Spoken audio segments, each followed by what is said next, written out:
Fondant ou feuilleté, le pitivier se décline sous deux formes, deux recettes. Le pâtissier Stéphane Langevin nous livre ses conseils pour réussir un pitivier fondant. D'abord, les ingrédients, des œufs, du rhum, du beurre, des amandes et du sucre semoule. Le pâtissier commence par mélanger le sucre à la poudre d'amande, puis les œufs. Le choix des matières premières est important. Il faut des bonnes amandes, donc nous on broie encore les amandes nous-mêmes. Que certains, la plupart des gens maintenant achètent la poudre d'amande et puis mélangent le sucre. Ensuite, il ajoute le rhum et le beurre mou. La préparation semble simple, mais la cuisson est décisive. Il faut faire attention à ne pas trop faire cuire le pitivier. Je vais mettre le pitivier au four dans un four préchauffé à 200 degrés environ. Et là, la cuisson va durer à peu près 20 minutes.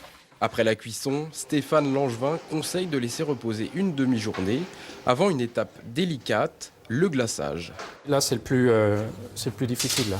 Pourquoi ? Il faut que le fondant soit faut pas qu'il soit trop chaud, faut pas qu'il soit trop froid, faut pas qu'il soit trop liquide et puis pas trop ferme à la fois. Donc là, vous voyez, là, il est encore trop ferme.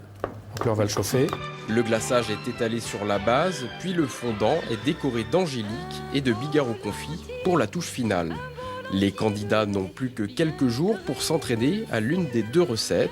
Le grand maître de la confrérie du Pitivier rappelle l'origine de ces deux gâteaux. Le pitivier fondant date pratiquement du temps des Romains. Au départ, c'était une galette qui était faite avec des amandes ou de la pâte d'amande. Et donc après, par tradition, ça s'est amélioré et modifié. Tandis que le feuilleté n'a été créé qu'au XVIIe siècle. C'est une extension de la galette en fait, c'est une galette améliorée. L'année dernière, 80 personnes ont participé au concours et c'est le Pitivier fondant qui a eu le plus de succès.